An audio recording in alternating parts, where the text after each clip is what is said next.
Helldivers 2 is a massive success, boasting an all-time peak of 458,709 players on Steam at the time of recording. Many players are getting their first experience of the Helldivers universe. If you, like many of us, are jumping in for the first time and want to know more about the events that set up Helldivers 2, today we're taking a look at the lore of Helldivers and how it potentially shapes the future of Helldivers 2. Helldivers 2 isn't reliant on its lore from the previous game. If you want to hop in and have a fun night of gunning things down in the name of democracy, not knowing the lore isn't going to spoil that. But if you'd like to know more, everything starts with our home planet, Super Earth. The Federation of Super Earth was founded near the end of the 21st century, when all the governments on Earth came together and combined into one managed democracy. Super Earth introduces some interesting systems for the citizens of this glorious planet, like an automated voting system that determines a citizen's vote by asking them a series of questions and then voting on behalf of the individual based on the answers they give. Super Earth claims this removes the uncertainty that existed in the old system where voters didn't fully understand what they were voting for.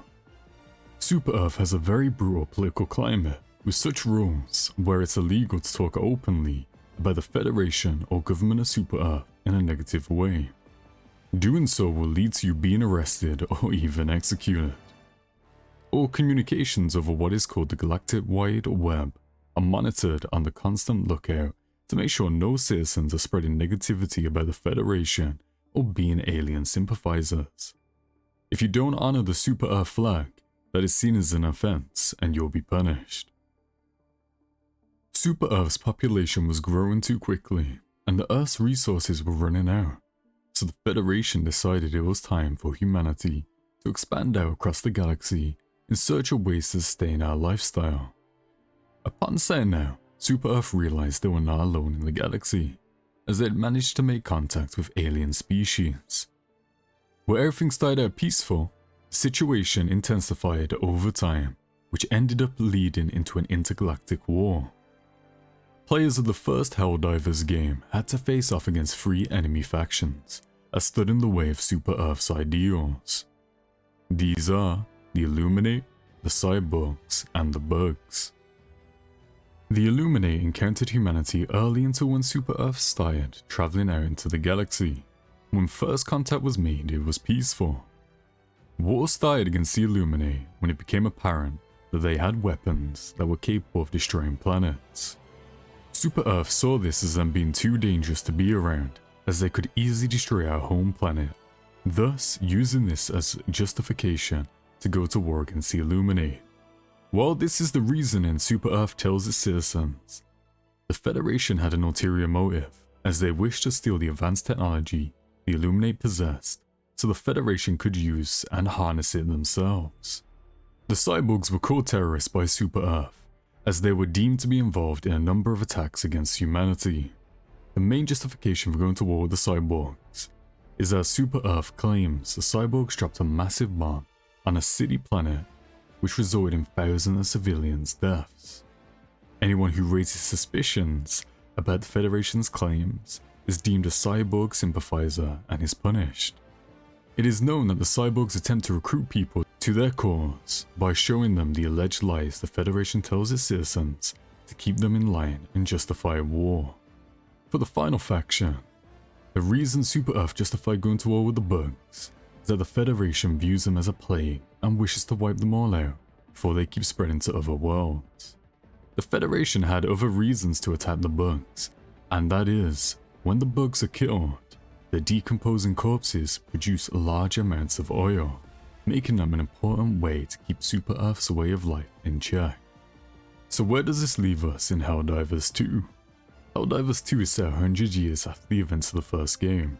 After Super Earth beat the Illuminate, they were forced to sign a treaty stating that they couldn't make an army, and they had to hand over all the technology to Super Earth.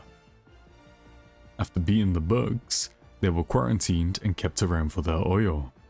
Over the 100 years, Super Earth has spread out and colonized the galaxy. The Cyborgs and Illuminate are nowhere to be seen currently. The Bugs, now called Terminids, are kept under control and farmed for their oil their corpses produce.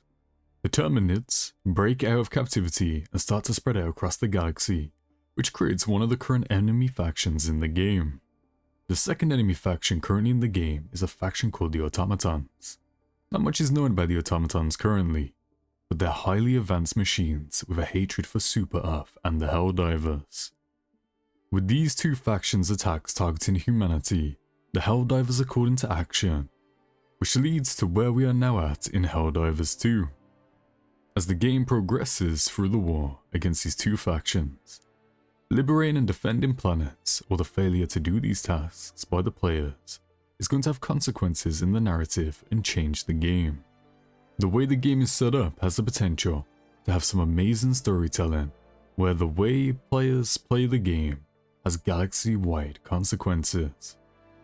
Even though the game has been out for a short while, some of the stories that the community have banded together to tell have been a really unique experience. The main one that comes to mind is the Battle of Malevolent Creek. Watching the community set up the narrative for this planet has been a good taster to what's to come in Helldivers 2. And that is a quick overview of the lore of Helldivers. Helldivers 2 has been such a fun experience that we've loved here around Space Gaming, and we can't wait to see what Helldivers 2 has in store for us all in the coming months. If you picked up Helldivers 2 recently and want to play in a squad, we invite you to join our Discord server where we ourselves are spreading freedom and democracy in the name of Super Earth, and we welcome you to come join us. Let us know in the comments what you think the story of Helldivers 2 has in store for us all, and if this video helped, then please drop a like and subscribe. It's a big thank you for everyone around Space Gaming for watching, and don't forget to enjoy the rest of your day.